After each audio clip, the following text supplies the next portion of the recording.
રગડા ભેળ બનાવવા માટે સૌથી પહેલાં આપણે વટાણા લેશું જે આખી રાત પલાળેલા છે અને એને 2 થી 3 વખત ધોઈ નાખશું સાફ પાણીથી. પછી તેમાં બટેકું નાખશું, મીઠું નાખશું અને હળદર નાખશું કેમ કે હળદરથી કલર સારો આવશે. અને પછી કુકર બંધ કરી અને એને 10 મિનિટ સુધી આપણે બાફવા માટે મૂકી દેશું ગેસ ઉપર. આંબલીને 2 થી 3 મિનિટ ગેસ પર બાફી લેશું.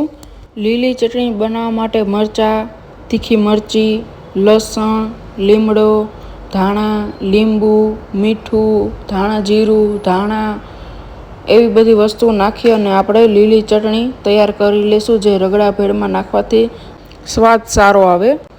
આંબલી બફાઈ ગઈ છે એટલે હવે આપણે ખાટી મીઠી આંબલીની ચટણી તૈયાર કરશું.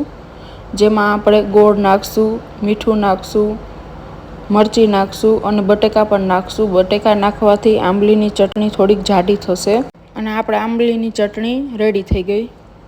રગડો બનાવવા માટે સૌથી પહેલાં આપણે ગેસ પર તેલ ગરમ થવા મૂકી દઈશું.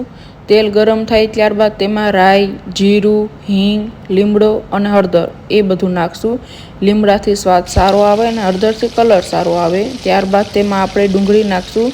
ડુંગળીનો કલર સેજ લાલાશ જેવો થાય ત્યારબાદ તેમાં આપણે ટમેટું નાખશું અને 2 મિનિટ તેને આપણે ગેસ પર ધીમી આંચ પર ચડવા દઈશું. ત્યારબાદ તેમાં આપણે ચટણી અને મીઠું નાખી હલાવી નાખશું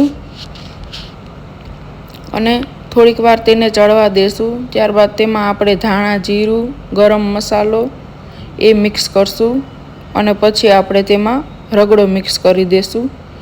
બધું મિક્સ કરી અને રગડાને આપણે 2 મિનિટ ગેસ પર હલાવશું અને ત્યારબાદ તેમાં આપણે ધાણા નાખી અને આપણો રગડો તૈયાર.